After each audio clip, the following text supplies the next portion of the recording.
Elon Musk announced the formation of a new company, XAI, focused on artificial intelligence. The news come after months of teasing plans to build a rival to ChatGPT. The goal of XAI is to understand the true nature of the universe. On numerous occasions, Musk said the artificial intelligence should be paused, and he advocated for regulation of the industry. He added, "We are a separate company from X Corp, but will work closely with Twitter, Tesla, and other companies to make progress towards our mission." All right, welcome to the Spaces. I'd like to welcome Ro Khanna and Mike Gallagher. So this is a discussion of AI safety, among other things. Appropriate, I suppose, especially today, having announced XAI. But I think we're going to touch on a lot of topics here that I think people will find very interesting. So just to welcome Ro Khanna and Mike Gallagher. I'll just share a minute of my perspective. I appreciated what you did to seed OpenAI. I think there are a lot of benefits to AI, from personalized medicine to personalized education to looking at supply chains and how to make those more efficient and increase in productivity in our country, and just making products cheaper and more abundant. There are numerous concerns. One of my biggest concerns is the data you put into AI. If you put junk data, you're going to get junk outcomes. And right now, there is not much regulation or thought about what is the actual data set that we're putting in AI and what is the human judgment. And that is something that we're going to have to figure out. But I'm happy now to get Mike's perspective, who's just been terrific as the chair of our China committee. And he leads, he's the chair and the ranking member on armed services, a Marine from Wisconsin. We disagree on things, but always within a view of what a debate on ideas. Well, thanks, Ro. I appreciate it. Although I'm embarrassed because my staff informs me that I have, or Elon, you have 147 million followers. Ro, you have 312,000, and I have 8,000. So mine are very dedicated, though. So you are welcome that I brought my dedicated 8,000 to this conversation. Well, I think you're going to have a few Mike. more after this. You'll have a few more after this Spaces, I think.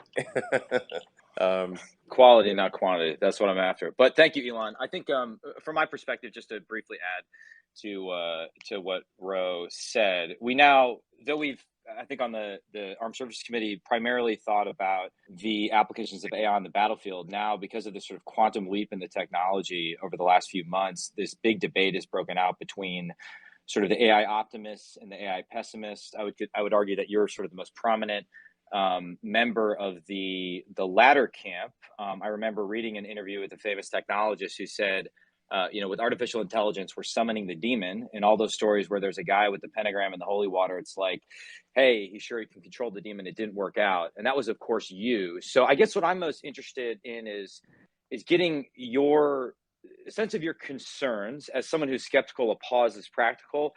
But with this new announcement, and congratulations on that, what are you doing differently than, say, DeepMind, Anthropic, and OpenAI, and balancing the risk versus the promise of the technology? Sure. So yes, I think I've been banging the drum on AI safety for a very long time. Yes, I think if I could press pause on AI, or to really advanced AI, sort of digital superintelligence, I would. It doesn't seem like that is realistic. So then XAI is essentially going to build an AI. You kind of grow an AI in a good way, sort of hopefully. The premise of AI is to sort of have the AI be sort of maximally curious, maximally truth-seeking. And this we may get a little esoteric here, but I think that from an AI safety standpoint, I think a maximally curious AI, one is that it is trying to sort of understand the universe, is, I think, going to be pro humanity, from the standpoint that humanity is just much more interesting than not humanity. So, like if you said, like I'm obviously a big fan of Mars, and that we should become a spacefaring civilization and a sort of a multi-planet species. But like Mars is frankly quite boring relative to Earth because it's a bunch of rocks. There's no life that we've detected so far, not even microbial life. Earth with its sort of with the vast complexity of life that exists on Earth is vastly more interesting than Mars. You just learn a lot more with humanity being there and actually I think fostering humanity. If sort of trying to understand the true nature of the universe, that's like actually the best thing that I can come up with from an AI safety standpoint. So that's yeah, and I think this is actually better than trying to explicitly program morality into AI, because if you program a certain morality, you have to say, well, what morality are you programming, and like who's making those decisions, and even if you are actually extremely good with with how you program morality into AI, there's still a morality inversion problem, what is sometimes called the Waluigi problem. That if you program Luigi, you inherently get Waluigi by inverting Luigi. To use sort of Super Mario metaphors. So I mean, this is obviously getting quite esoteric, but hopefully this makes some sense. So I would be a little concerned about maybe the way that say OpenAI is programming the AI to say that this is good and that's not good. And if it is, anyway, so that's like XAI is really just kind of starting out here. So it's not it'll be a while before it's relevant on a scale of the sort of OpenAI, Microsoft AI, or the Google DeepMind AI. Those are really the two big gorillas in the AI right now by far. And man, I could really talk about this subject for a long time. It's something that I've really thought about for a really long time, and actually was somewhat reluctant to do anything in the space because I'm concerned about the immense power of digital superintelligence. And it's just something that's sort of, I think, maybe hard for us to even comprehend. Yeah. So there's also, even if the AI is extremely benign, the question of relevance perhaps comes up. Like, if it can do anything better than any human, well, what's the point of existing? That is also an issue. Just do we even have relevance in such a scenario? Anyway, that's the bad side of it. The good side obviously is that in an AI future where you really will have an sort of in a benign scenario, an age of plenty, of where really there will be no shortage of goods and services, and any scarcity will be simply scarcity that we self-define as scarcity. So like it could be unique piece of art or a house in a specific location. It's artificially defined scarcity, but goods and services will not be scarce in a sort of AGI future, in a positive AGI future. And so, but I think it's actually important for us to worry about a Terminator future in order to avoid a Terminator future. Yeah. So, and I am an advocate of having some sort of regulatory oversight. And I've actually made this point throughout the world, meeting with world leaders, including in China, and where actually there seems to be actually strong agreement that there should be AI oversight, AI regulation. So it's sort of just as we have regulation for nuclear technology. You can't just go make a nuke in your garage, and everyone thinks that's cool. Like we don't think that's cool. So there's a lot of regulation around things that we think are dangerous, and even if things are not dangerous at a civilizational level, there's still, we have the Food and Drug Administration, we've got the Federal Aviation Authority, we've got the Department of Transport. There's sort of there's all these regulatory authorities that we put in place in order to ensure public safety at an individual level. But AGI is just one of those things that is potentially dangerous at a civilizational level, not just at an individual level. And so that's why I think we want to have AI regulation. We want to be careful in how the AI regulation is implemented, and not be precipitous and heavy-handed. But I think it is something that there's got to be some kind of referee on the field here. Because one of the dangers is that companies race ahead to, I think it's actually more dangerous for companies that are behind, that might take shortcuts that could be dangerous. The FAA came into being after lots of people died in aircraft crashes, and they were like, well, look, if you're going to make aircraft, you really cannot cut corners because people are going to die.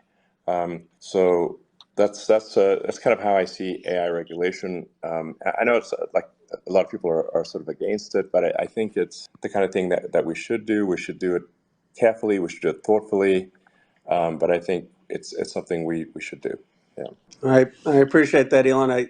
My takeaway headline is that you affirmed the earth and affirmed humanity, and that is in a time of pessimism. I'm glad that you still believe in the earth and humanity as possibilities, and mention the positives, the abundance of goods and services, the lower cost. And I couldn't agree with you more about the need for regulation and thoughtful regulation. One of the points I talked to Mike earlier, and I was making about the FDA, is some of the smartest people are actually at the FDA. And I know some of the business folks complain about the FDA at times, but then they acknowledge that the people at the FDA really know what they're talking about. And I think that has led not just to the safety of drugs, it's also led to high standards that has had the United States make the best drugs, the most efficacious drugs, because the FDA challenges them to a standard.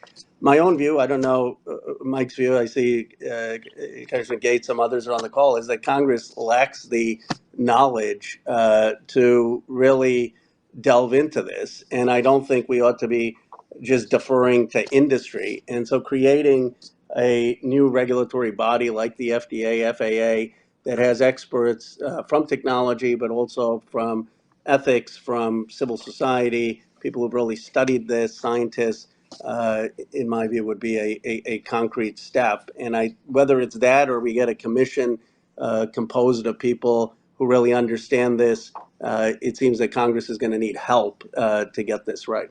Yeah, I would take your point, Ro, about the dearth of expertise in Congress, right? Congress has not covered itself in glory when talking about even the most rudimentary technological issues. I mean, see sort of Facebook Zuckerberg hearing 2018, and it's like it birthed what was called at the time the meme apocalypse. But I also think there's concerns. I don't speak for the the entire conservative world about.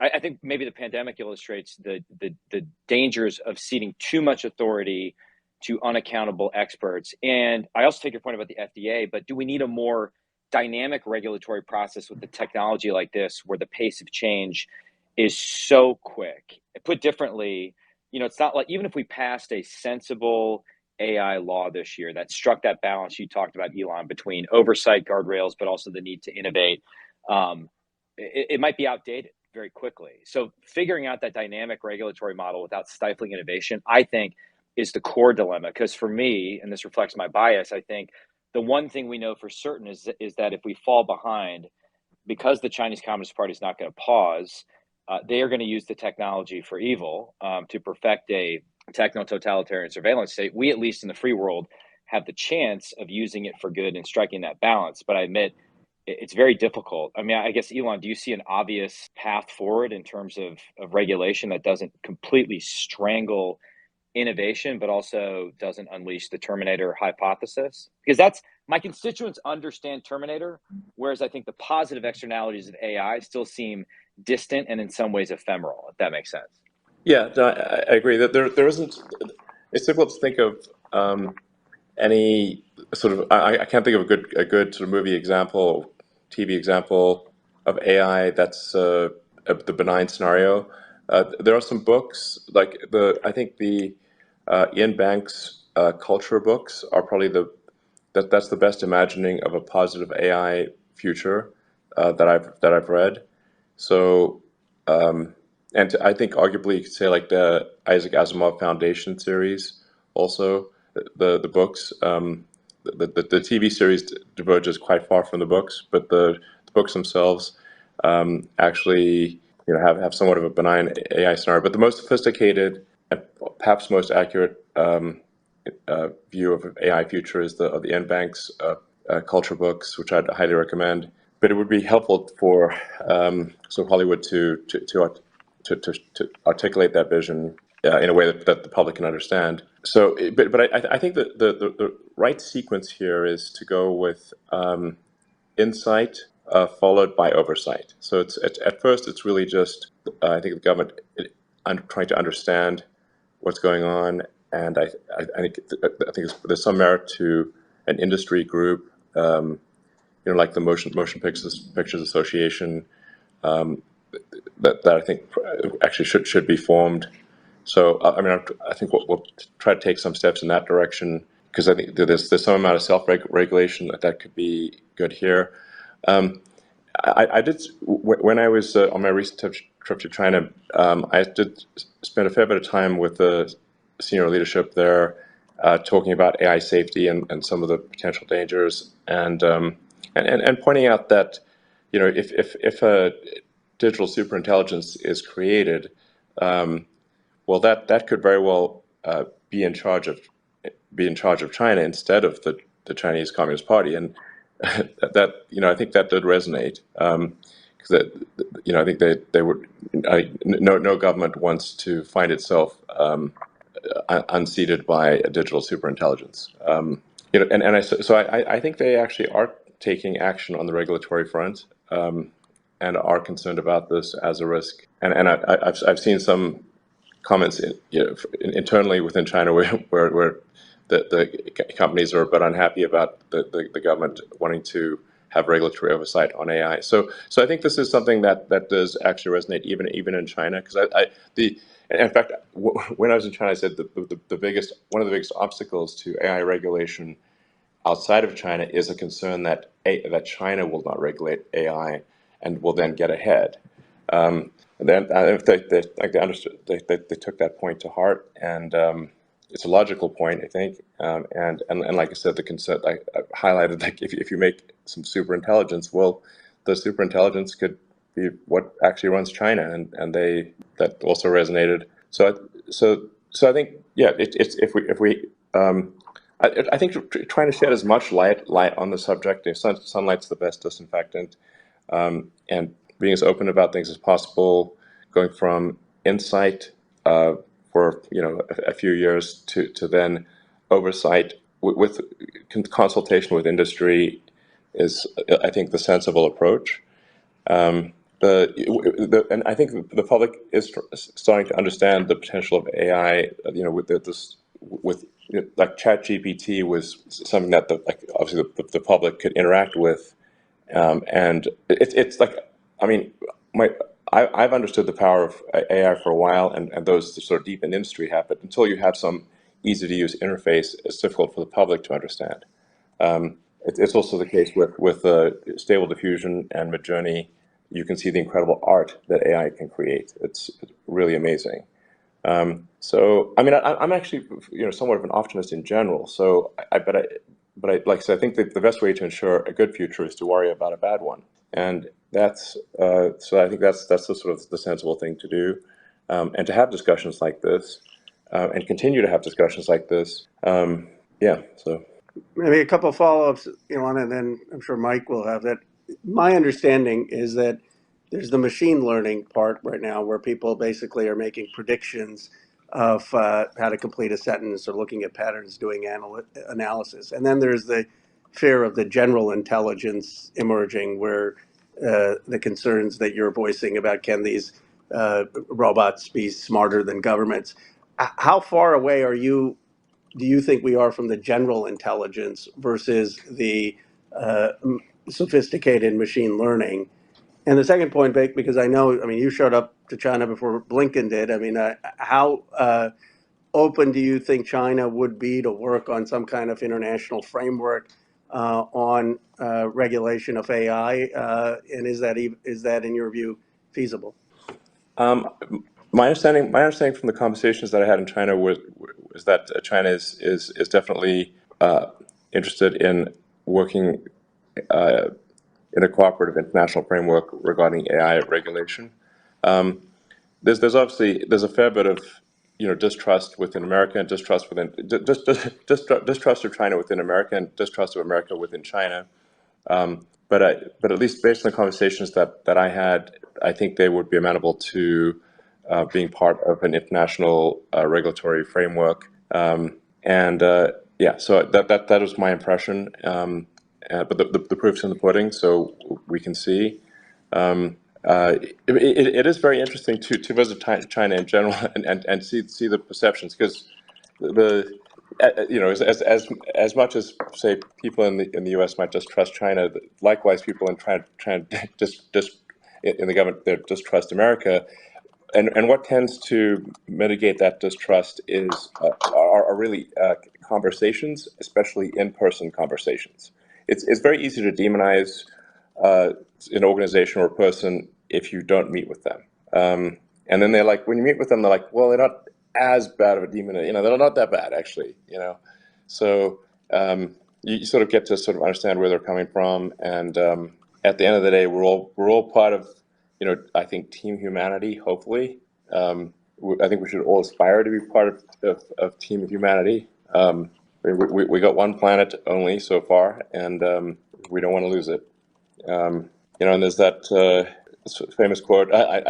I think it might be Einstein, but it could be one of those internet things where you think it's Einstein, but it's not. But where I think it's something to the effect of it doesn't know how World War III will exactly be fought, except to say that World War IV would be fought with sticks and stones. There's not going to be anything left.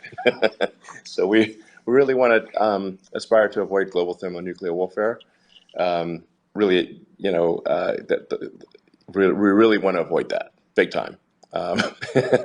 So and hopefully focus on positive things and like I said, becoming a spacefaring civilization, becoming a multi-planet species, ultimately going out there and visiting other star systems where we may discover, many long-dead one-planet civilizations that never got beyond their original planet. On the XAI front, I mean, if I speak to like my personal motivations here, is that I've always just wondered, like, what is really going on in reality? What trying to understand the nature of the universe.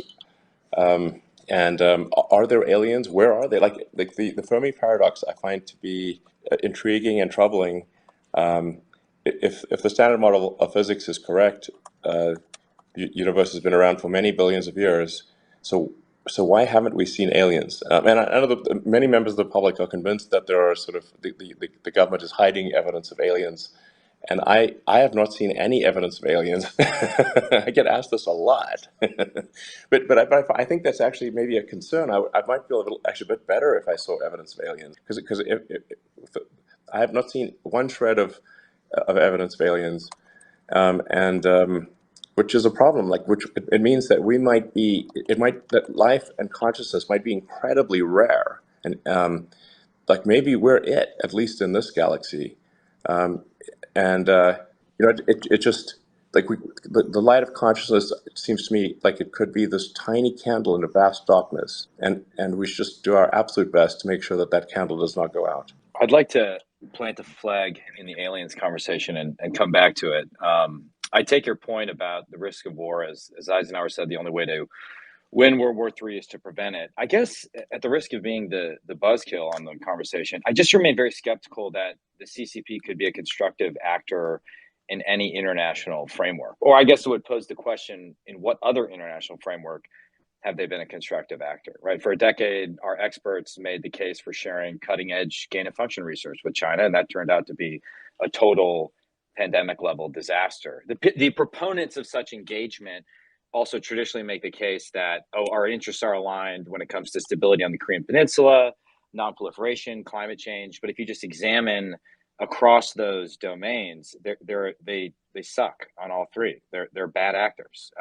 So I think even if the CCP leaders took your warning to heart, and I understand it, I think it's logical, it's thoughtful, I just remain skeptical they would slow down. And I'm fairly certain in the near term, Xi Jinping will use this as an instrument for total techno-totalitarian control. I actually think this is Mark Andreessen's best point in his AI optimism case, that the single greatest risk of AI is that China wins the global AI dominance race, and we do not. I guess put differently and perhaps provocatively, I'm just not sure they aspire to be on Team Humanity. I see them acting as if they're on Team sort of genocidal communism most of the time. Man.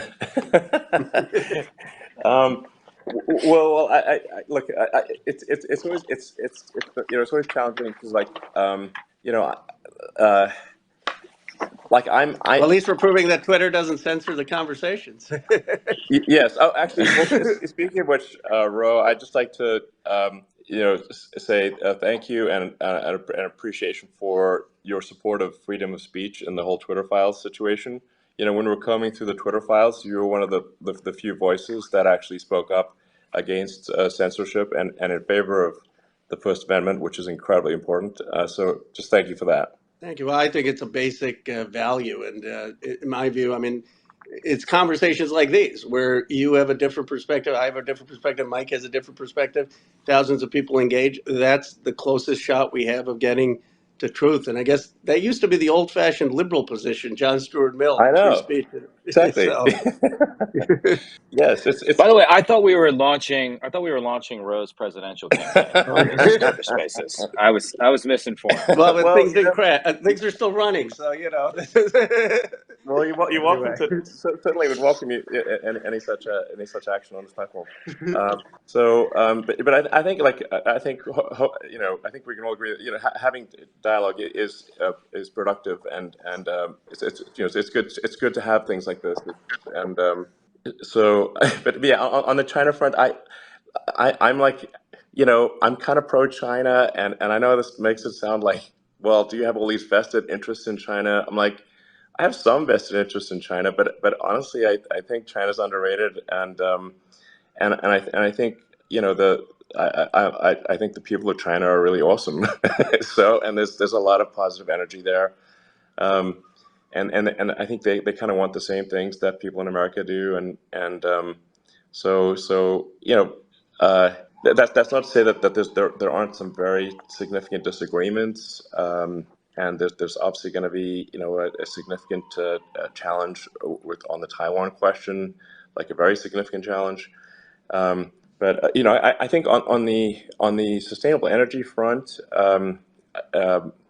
really China's done actually a lot to further electric vehicles within China. That they've been, China makes more electric vehicles than I think the rest of the world combined. So there's a lot of solar power, a lot of wind. There's also a lot of coal and whatnot. But China has been pushing quite hard on the sustainable energy front, and I think that's simply a fact. They really have been pushing very hard. So I think ultimately, once the very difficult question of Taiwan is resolved, I am certainly hopeful that there will be positive relations between China and the United States and the rest of the world. But we probably have a bumpy road between now and then. But like I said, I think to say the long term, we want to. I think we'll aspire to be Team Humanity, and yeah. So that's Well, one of the things I've appreciated, Elon, about Mike's leadership, and in some places I don't think there's total divergence, in that Mike has alerted the Congress and the country about some of the things that the United States needs to do. Certainly, I've learned from him about ensuring that an invasion of Taiwan doesn't take place. So whether that is making sure that Taiwan has weapons, whether it's making sure that we have the right military posture in the Pacific, in effective deterrence. And I think he's built bipartisan consensus for that. And the other thing that's emerged as bipartisan consensus is that we hollowed out our manufacturing base. I know you've been a proponent of making things in this country, and there's a recognition, I think, on a bipartisan basis that we shouldn't. I mean, steel. We've got all of the top 15 steel companies. We don't have a single one in America anymore. 9 of them are in China, and then we've got to bring some of that manufacturing back. And it seems to me we could have a view of both the national security challenges and the economic challenges that then allow us also to aspire for the right type of engagement and peace and avoiding war. But I'll let Mike speak. But it seems to me, Mike, that the tone of the committee, even where we've had disagreements, has ultimately been an aspiration for peace, not getting into war. Yes, and I'm genuinely not trying to make this a China rant. I guess, listen, I think even the most hawkish member of our committee, and I'm admittedly on the hawkish side of the spectrum, fully supports the Chinese people. We have no quarrel with the Chinese people. It is the party that is the source of instability in the relationship and the primary enemy of the Chinese people. And that's the core of the dilemma. And I think it's important to make that distinction. And we look forward to a world in which the people aren't subject to the whims of an oppressive regime. Furthermore, on the question of peace, yes, my whole mission in life is deterrence. That's what I spend most of my day focused on.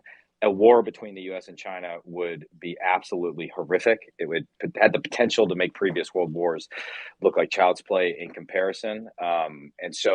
But my theory of deterrence is that we need to deter by denial and put hard power in Xi Jinping's path to make the prospect of taking Taiwan so unpalatable that he never tries it. And I know we're straying far afield from the AI conversation here. On your points about energy, I just, the stats I've seen, you obviously have a lot more experience in this space than I do.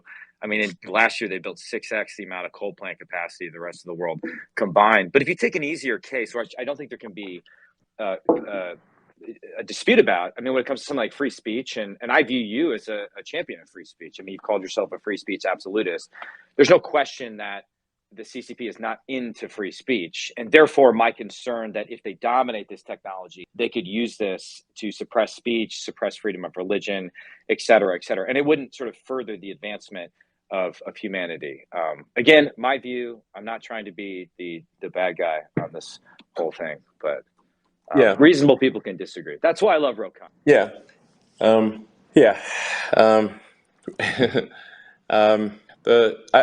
I do have this theory about prediction, which is that the most entertaining outcome, as seen by a third party, not the participants, is the most likely. That's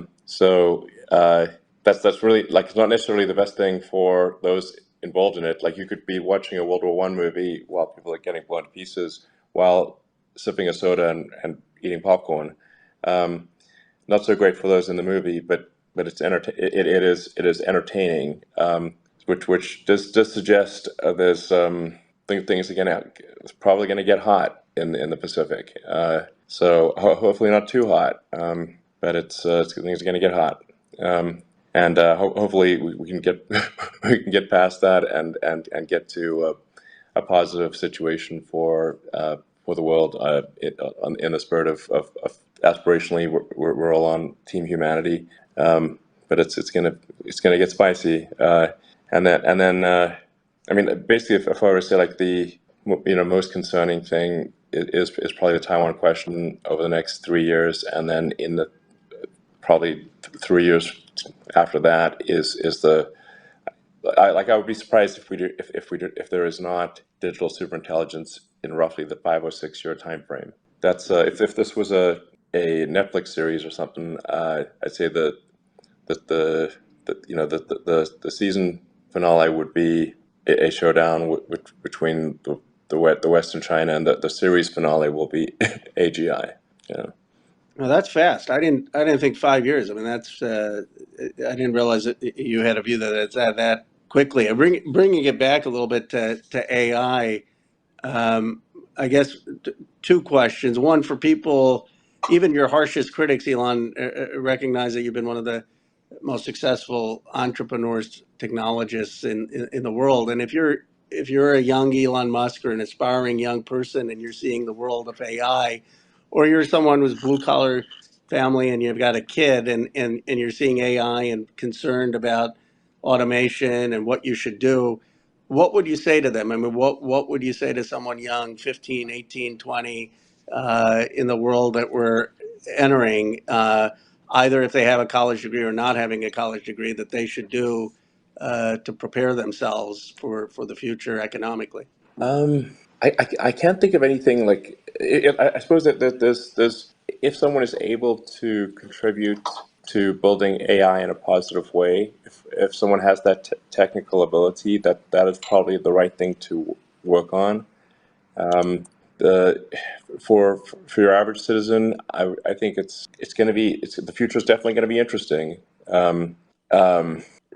Like I said, things get very strange in a future where the AI can basically do everything. And in the benign scenario, I guess we will look for personal fulfillment in some way. I think between now and then, I think it's just trying to be useful. I mean, on the manufacturing front, I do think we should place a much greater weight in the United States on the importance of manufacturing. I think the things that are shifting back in that direction. It generally when somebody asks me uh, for advice, my advice is try to be as useful as possible. It's actually quite hard to be useful. And if you can be of use to your fellow humans, then and contribute more than you take, then I think that's a great thing. You know, I have a lot of respect for those who work hard and do make goods, provide services in excess of what they take. That is just a fundamentally good thing. So, it's a hard question to answer with certainty because it is so uncertain. Uh, the advent of AGI is often referred to as the singularity. A singularity is like a black hole. You just don't know what happens after that. After you go into the black hole, like we are on the event horizon, the singularity of digital superintelligence. So definitely one of the most interesting parts of all of history. And I've actually thought, like, well, I wonder if maybe it would have been better to have been born at a different time, and before artificial general intelligence. But then I thought, actually, you know what? Even if it is, well, this is just a personal conclusion I came to, is that I would prefer to be alive to see it, just because it's the most interesting thing in history. So even if it was a calamity, I guess I prefer to see it rather than not see it. And obviously, we want to do everything possible to make sure it is not a calamity. So I guess the positive side of it is it won't be boring. So it definitely won't be boring. And and I think if I were to assign probabilities, I think it is more likely to be a positive scenario than a bad scenario. It's just that the bad scenario is not 0%, and we want to do everything we can to minimize the probability of a bad outcome with AI. But I should clarify that I think I don't know, maybe it's like 70-80% likely to be a good future, and maybe a great future even.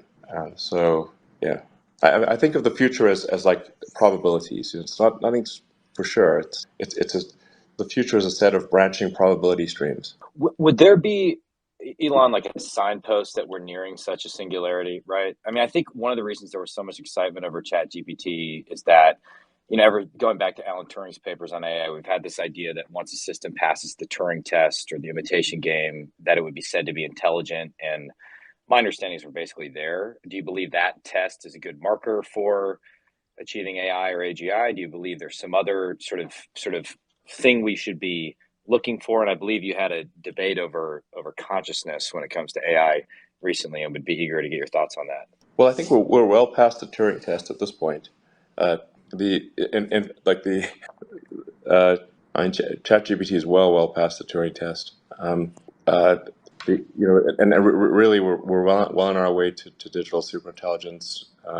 Like I think it's 5 or 6 years away. Where I'd say the definition of digital superintelligence is that it's smarter than any human at anything. Mm. Like, so that's, and it's not necessarily smarter than the sum of all humans. That's a higher bar, to be smarter than the sum of all humans. And especially given that it's the sum of all humans that are machine augmented, in that we will have computers and phones and software applications. So we're already our de facto cyborgs. It's just that the computer's not yet integrated with us. But your one's phone is already an extension of oneself. Like if you leave your phone behind, it feels like missing limb syndrome. Like you're patting your pockets and like, where'd my phone go? It's crazy the degree to which our phone, which is like basically a supercomputer in your pocket, is an extension of yourself. So there's a higher bar to be smarter than the sum of all humans with that are computer augmented. Yeah. So I mean, thinking about this whole thing stresses me out a lot. I've had many sleepless nights thinking about this. So and trying to see figure out how do we navigate this to the best possible future for humanity. It's a super hard problem. It might end up being the hardest problem we've ever faced, and definitely demands our attention. I think ultimately it's these the nation state battles will seem, I think, parochial ultimately compared to digital superintelligence. It's like if of the various risks that we face, there are ones that are like dangerous at an individual level, dangerous at a sort of state level, but then there's like things that are dangerous at a civilizational level. Global thermonuclear warfare is obviously dangerous at a civilizational level. Some super virus that has very high mortality rates would be dangerous. I think it's crazy to do gain of function research. Like gain of function research is a nice way of saying death maximization. Like I don't know who came up with this gain of function marketing BS, but it's what's the function you're talking about? Oh, death. Okay.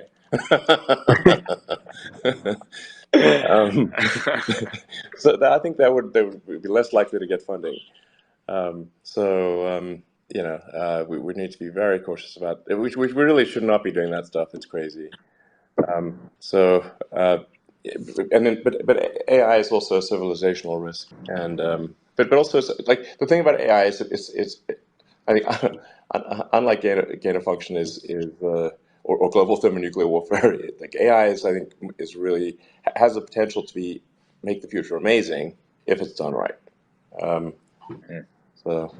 Yeah. And I think, Elon, I know we're approaching the end of the hour, so maybe I could say something, Mike, and then you can close. I mean, I guess, if we do have this supercomputing, I think the question is still what values underlie that.